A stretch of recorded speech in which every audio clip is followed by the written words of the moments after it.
And good evening. I'd like to welcome you to a special edition of the Warrior SuperCast, the podcast for the Wynwood School District, highlighting those superstars of the district. I'm very fortunate to have with me, of course, the superintendent of Wynwood Schools, Anthony Smith. Mr. Smith, glad you could join us. Thank you very much, Jason. Welcome back to our round table, and I thought for being a special edition, we could be a little more intimate today because we have a very special guest with us.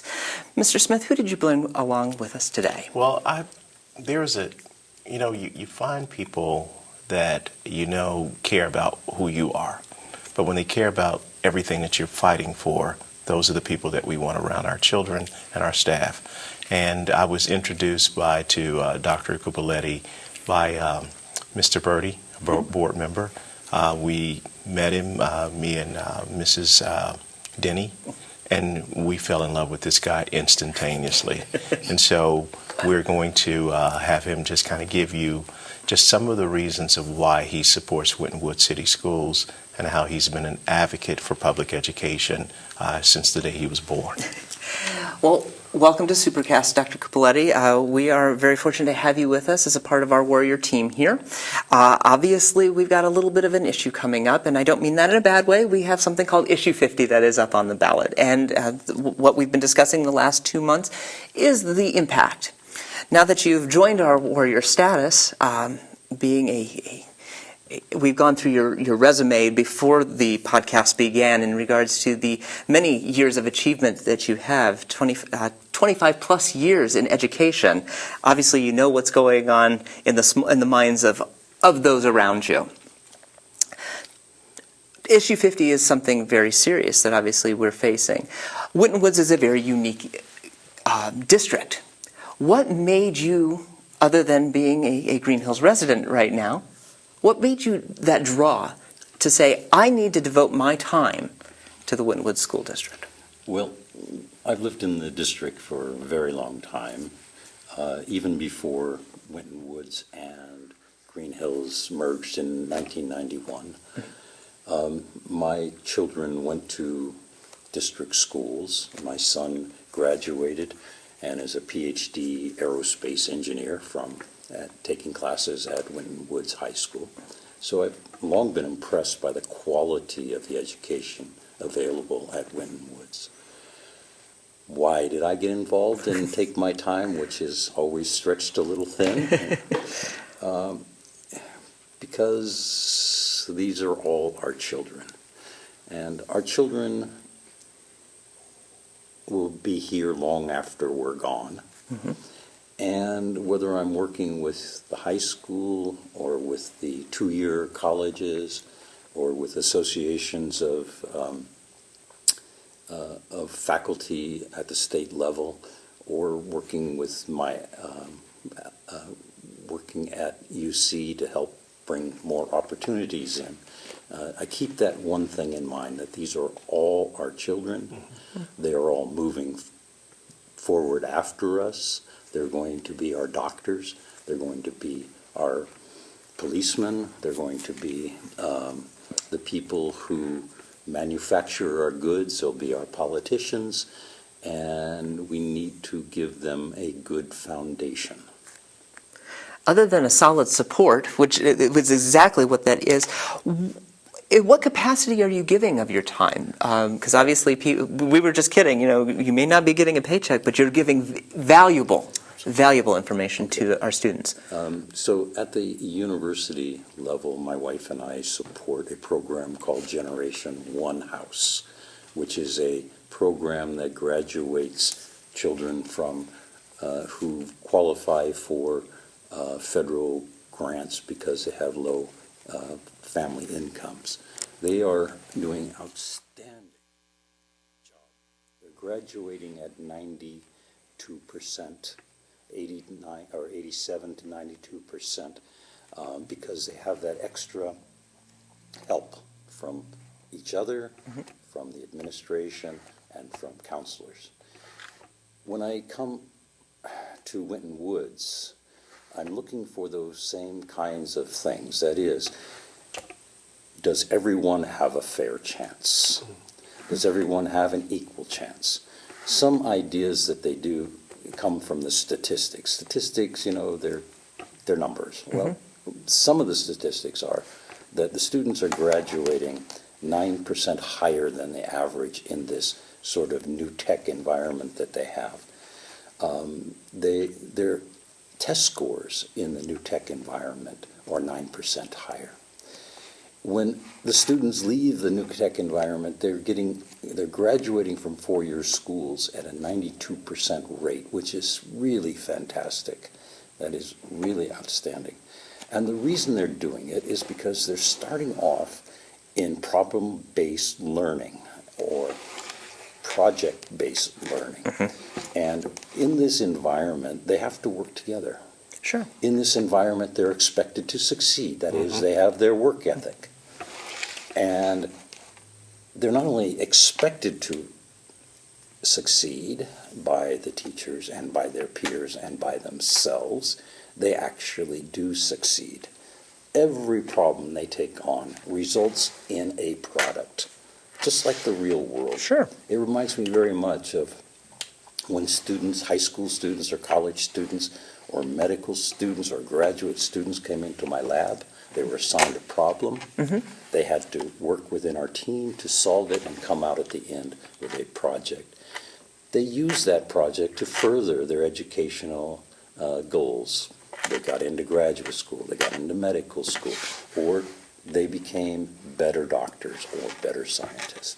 And we brought people in from all over the world, whether from China or Russia or India, and we use that same model as they're using basically in the new tech environment to really have people succeed. And that includes some high school students from Wynwood, okay? And so the environment that is set up where everyone is expected to succeed, and they do, is exactly what is so positive about it. It's why you have these higher graduation rates, why they get into college at higher levels. It's why they succeed as individuals and citizens, because they're working together. Now, I had the opportunity to visit a classroom. In the classroom, they were doing pre-calculus, math, and physics. I visited 4 tables were in the room with 4 students each. It's funny that some of the students had separated out into the high achievers and the ones who have to struggle a little more for high achievement. One of the tables with high achievers had a young woman who is what they say working a second job. That's what their high school is. So she has to work full-time, basically, as well as go to school. She's succeeding. And I had a chance to ask her, does the school help? And they do. They give her afternoon credits off so that she can work. And I also asked her whether she had extra help, because when you're working 16 hours a day or whatever, you may need some extra support. And she said they have counselors. So that's a way that this environment is working to help the young people. Sure. Whoever they are, wherever they come from. I talk to the students who struggle a little bit more in this class of physics and mathematics, and frankly, some of the problems they were doing were even a little tough for me. I have to do homework rather than in the classroom, okay? Sure. But they all of them knew that they were going to college, no Which matter is- what their background. Which is something we haven't seen in a long time. That's right. Well, here's the other essential piece that I think Dr. Cuppoletti brings to the table. We did a podcast with some young men early in the year. Yes, early in the These are summer. men that Yes. are actually on the college path. And they mentioned something, and we've been using it in our segment. Thanks to Mrs. Denny, she brought that back to the table. We've been using this in a segment where it's conversation with the superintendent, and we've been showing that to seniors. One of the most essential pieces of our work, one of the most, empirical pieces, specific pieces, are we preparing you for the next process? And schools often say it, but in some cases they haven't done it. And he brings a different set of skills to the table. He's saying, what we need in the workforce, what we need in the college environment, what we need to be better entrepreneurs, Wynwood, you're producing that exact thing. And so at the end of the day, when people are satisfied with our product, they will choose us. People kind of get confused about who the owner of the business is, or who the marginal owner is. The companies buy this product, and they buy this product called educated children. Sometimes who's the customer? Sometimes the kids are the customer, the parents are the customer, but the main customer, universities, and who purchases the product. And I'm not saying every kid's going to college, but guess what? Our goal is to make sure if they want to, we're preparing them, we're giving the background to make sure they can do that. Are you not seeing that as a rising statistic? Because that was a lower statistic for a long period of time. Yes. Most children were not going to college. That was no longer on the table for them anymore. They just wanted to get in, get out, and be done. I think we're seeing that shift, are we not? Absolutely we are, yes. I'd like to add to that a little bit. So I myself didn't go to college immediately because of financial considerations, and also because of expectation of my community and family. And even when I did go to a 2-year school, I didn't exactly know that I would be able to get into a university, and I did, and I got into a very good one. And even when I got my degree, I didn't know that I would get a PhD, but I did. And so part of what they're doing in Wynwood is they're giving them opportunities for education, but they also have, they're really sought after by the military because of their technology skills.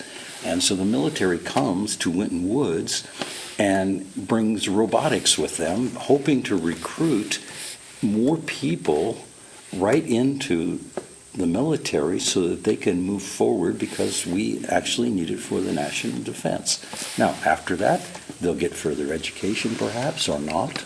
And I also know that the Ohio manufacturers and builders come to the school and are trying to recruit because we will soon eventually have a building boom, and they're going to need, and we're probably at a time when we need more workers. They're going directly to the high school. So that's evidence that the school is producing, I don't want to say product, they're producing people who will succeed. And that's what's important. And that's why I'm so enthusiastic. Now, do they need a new building?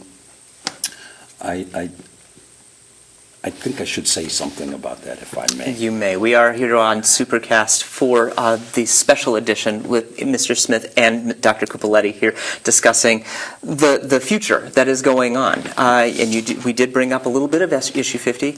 This goes right back into it. Well, obviously, the bond will go for the help of building new buildings. You're bringing up that point now. What is the necessity of that? My house was built in 1969, okay? About the time these buildings were built, if not later. In 1969, my computer was really a calculator, and I punched buttons into it, and I didn't have to use any service. Now my computer has a printer and scanner also associated with it. It has a modem that's plugged into the wall. It has Wi-Fi, okay?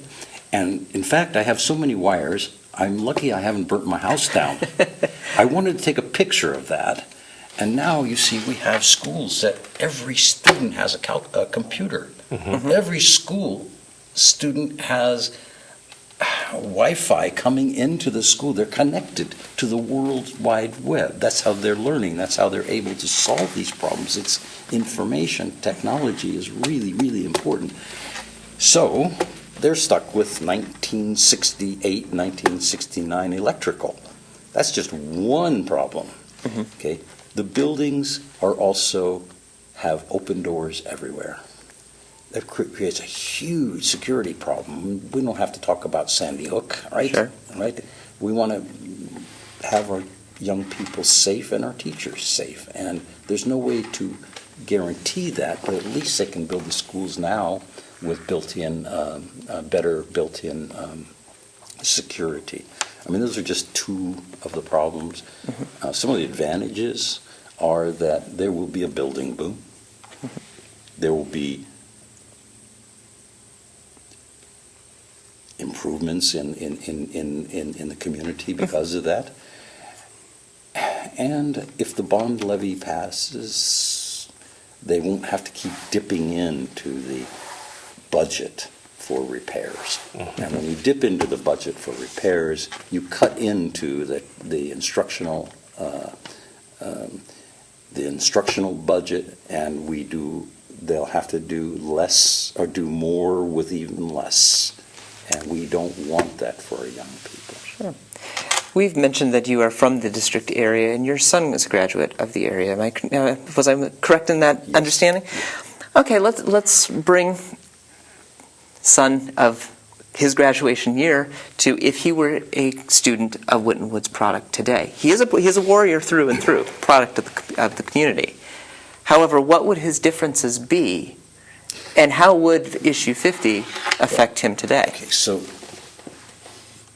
again, we mentioned the problem-based learning that's part of the new tech model, and the project-based learning that's part. So he would have had a big head start before he went to engineering school, before he went to graduate school. He would have had all the tools he needed to be very successful in working in teams and alone to solve real-world problems on how a rocket engine works, right? You start off with a problem, you have to learn things once you've done that you don't know, then you have to start solving the problem, right?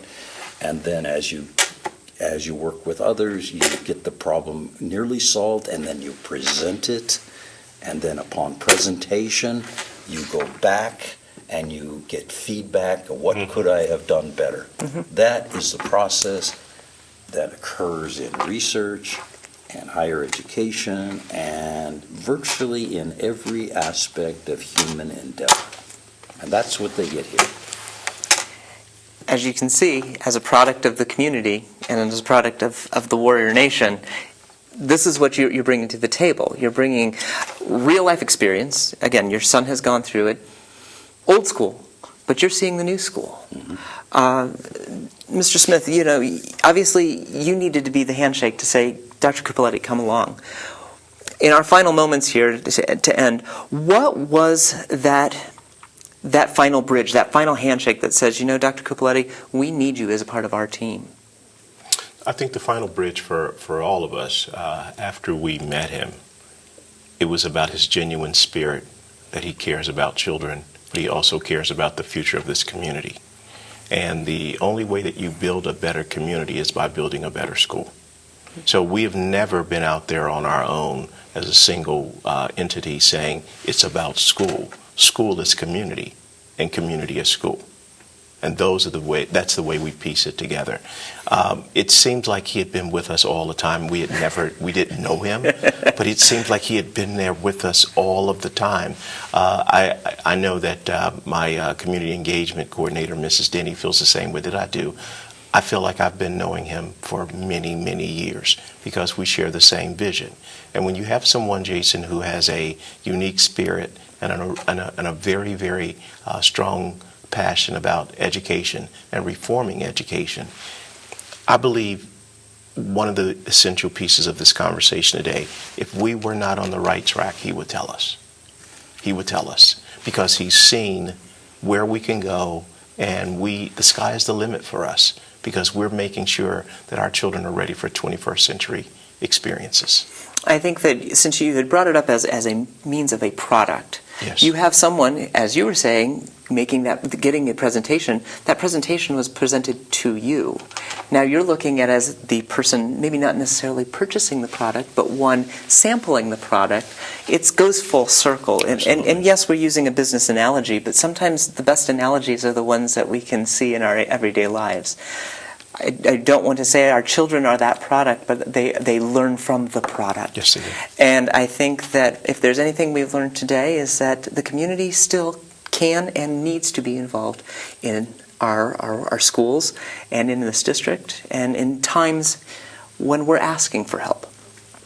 And all I can say is, welcome aboard, Dr. Cuppoletti, to our Warrior Nation, and I hope to see you again here on SuperCast. Thank you very much. And as always, Mr. Smith, you're always welcome to the table. It is your program. We thank you for joining us and bringing to our attention Dr. Cuppoletti and all the wonderful things that we see here in the Wynwood School District. Thank you again. Thank you so much. And I want to thank all of you for joining us as well. This has been Warrior SuperCast, the super podcast at that, for the Wynwood School District, highlighting the superstars of the district. I'm Jason Grisgoric, Waycross Community Media's Government Access Coordinator and host, bringing you the information you need to know. I'll see you next time and have a great day.